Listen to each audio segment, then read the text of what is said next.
This right here is the Infinix Hot 60 Pro Plus, and honestly, it might just be one of the most affordable phones you'll find in 2025 for what it offers. You're getting a phone that is not only slim and lightweight, but also looks good, feels premium, and first impressions, it feels really solid. But here's the thing, it's not just about how it looks. In this slim frame, Infinix has done a lot of things. They've packed a lot of flagship level features, and when it comes to what you get in the box, it's loaded. So without further ado, let's get to the video. The phone comes in this clean looking box, and right on it you can already see some of the major specs printed up front. Inside the box, the first thing you see is the phone itself wrapped in this green protective film. Under that, you get all the essentials: a SIM ejector tool, a license by Qualcomm card, a coupon card, your install guide for your screen protector, a bunch of Infinix sticker guides, the screen protector itself, and a clear phone case. For charging, you get a 45-watt fast charger, USB Type-C charging cable, and yes, a USB Type-C earpiece. So yes, everything you need to get started is right here in the box. No need to go shopping for accessories. It is all covered. Now that we've unboxed this phone, let's talk about the design. First of all, I believe this is the slimmest phone that Infinix has ever made, at least for sale. It is just 5.95 millimeters thick, and honestly, it shows. For context, that's like stacking about 5 ATM cards together to get how slim it is on the side. And when you pick it up, it's surprisingly lightweight. Now, to be honest, I'm not completely sure how I feel about how light this is and how it sits in my hand. It is very slim, it is very light. It is almost too light. It feels like you need extra weight to make this work. But you do get a clear case in the box, and this should balance things out when you wear it on it. If you're coming from a heavier device, you would definitely want to use this clear case because this gives you more grip and it adds more protection. So I would recommend you do the same, wear a case for the phone. The one I have here is the titanium silver color, but it also comes in a bunch of other really nice colors. There's the sleek black, misty violet, coral tides, sonic yellow, and mocha cyber green. Very interesting names. I've seen a few of the other colors and I can say that they are all beautiful. As you can see here, they're very vibrant, very different from the usual. And now for the regular Hot 60 Pro, not the Pro Plus that we have here, Infinix added something interesting to some of the color options. It's called micro encapsulation fragrance technology, or scent tech. It's basically when you store fragrances in a small capsule or a shell and then release it in a controlled manner, so your phone will smell nice. But sadly, that feature didn't make it to the Pro Plus here, but it's still a good phone. This is still a good phone. I'd really like to see what that looks like or what that smells like. But would you use a phone that smells nice, or would you buy a phone because it smells nice? Let me know in the comments. Turning over to the back, the most noticeable thing you see here is the camera bump. It is a 3-ring sort of square-shaped ring setup, rounded squares. I think it looks clean, it looks balanced and really nice. Right beside it, you have the LED flash, and down at the bottom, you have the Infinix branding. Other than that, the back of the phone is just a minimal, clean design that has a very nice gradient to it. And also, here's a small touch I really appreciate. When the phone is powering on, the last camera ring gives off a pulsing light. It is subtle, but I love those tiny details. It's called the active halo lighting, and it's been around for some other transient devices in some other form. And it's going to activate when there's a call, when you start a game, when you're charging, or even when your battery is low. As a low battery reminder, it's going to pulsate. So I think that's pretty cool. Up top, you've got the speaker, a mic, and a JBL logo, since the speakers here are actually JBL-tuned. The left side is clean, there's nothing on the left side. And on the right side is where you have the colored power button and the volume rockers. Down at the bottom, there's quite a bit going on here. You have 3 cutouts for the speaker, a USB Type-C port, a mic, and a SIM tray, which when you pop it out, it shows you 2 nano SIMs. On the front, there's a punch hole camera for the selfie, and another space at the top for the speaker. It's just tucked right there up at the bezel. Overall, the phone looks nice, feels nice, definitely stands out. If you give somebody this phone, if you hand this phone to someone, they're just going to say like, wow, this is really thin. That's what everybody we gave this phone to said. While this phone may feel light and even look like it could fall apart if you just drop it, it is actually stronger than it looks. First off, the screen is made from Corning Gorilla Glass 7i. That is a tough, tested glass that can survive some decent drops and scratches, better than regular glass. So if you're the kind of person who throws their phone or puts their phone in a bag with a bunch of randomly coarse objects, you're covered. It won't scratch easily for the most part, as far as there's not too much pressure of course, it won't scratch easily. Then there's the frame, which is made from aerospace grade aluminum, the frame around it. And not only does it keep the phone light as well, it also helps absorb some of the impact from accidental drops. Now, the back of the phone isn't made from glass. It looks nice. It looks like it is, but it's not made from glass. It's made from fiberglass. It's a durable material that gives off this premium look without the fragility of actual glass. And to top it off, the phone has an IP64 dust and water resistance rating. So yes, a few splashes, some dust, or even a little rain, this can handle it without any worry.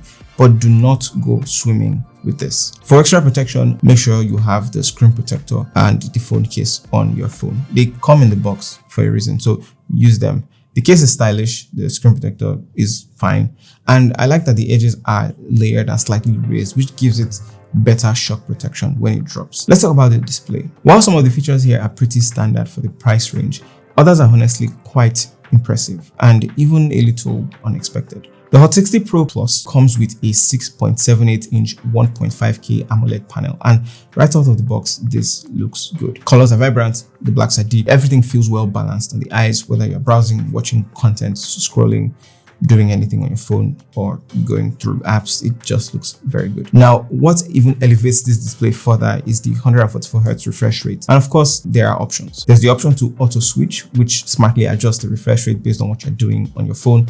It is great for saving you battery while still keeping things running smoothly. There's the standard mode, which locks things in 60 Hz, which is ideal for when you're trying to conserve power. It's a great balance between the smooth scroll and battery efficiency.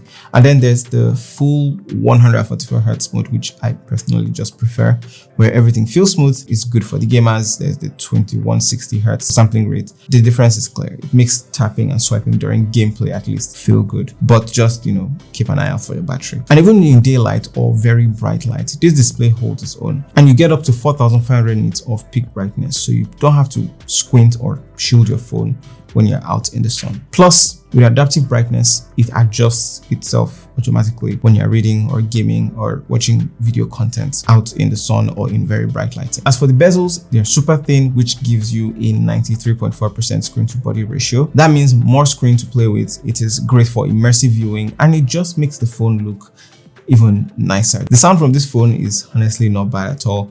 It's not the average budget audio that you get. Infinix says that the speakers are tuned by JBL.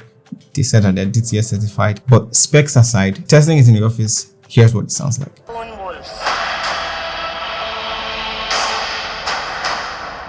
Well, I've news for you. Formula One is a team.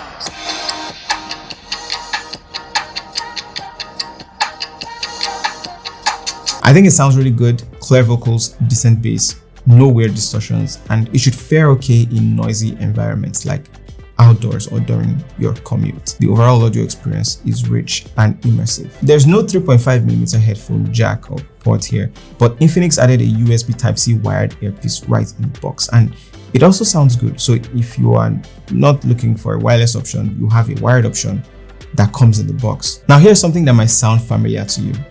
UltraLink. What is UltraLink? UltraLink allows you to make Bluetooth calls and texts even without the SIM card, using just a Bluetooth connection between compatible devices, that is, devices like this. It's a neat feature. Just know that it only works with other UltraLink devices, and you will get a warning about how this might affect your phone's power or your battery life. We tried UltraLink in the studio with the Spark 40, and not only was it really clear, it stayed clear for 2 floors until it started breaking for only one person. So imagine a household full of these devices. There's no need to use airtime to make phone calls anymore. No need to use airtime to send texts or voice notes anymore. 10 out of 10 feature. So let's talk about the cameras, starting with the selfie camera. Even though this is just a 13 megapixel selfie camera, I think the pictures looked really nice, even under regular indoor lighting. These are some of the selfies I took in room lighting, and these are some of the selfies we took in good lighting. The difference is clear, but either way, the quality is surprisingly good for this price point. It is obviously sub 300k or 270k depending on the storage. Now here's something you don't see very often: dual flash from the front camera. They used to do this in like their old phones, and then they take it out and bring it back, sporadically, but it's here. Instead of relying on the widescreen glow like most phones do, the Hot 60 Pro Plus, in addition to that widescreen glow, it gives you an actual front-facing light.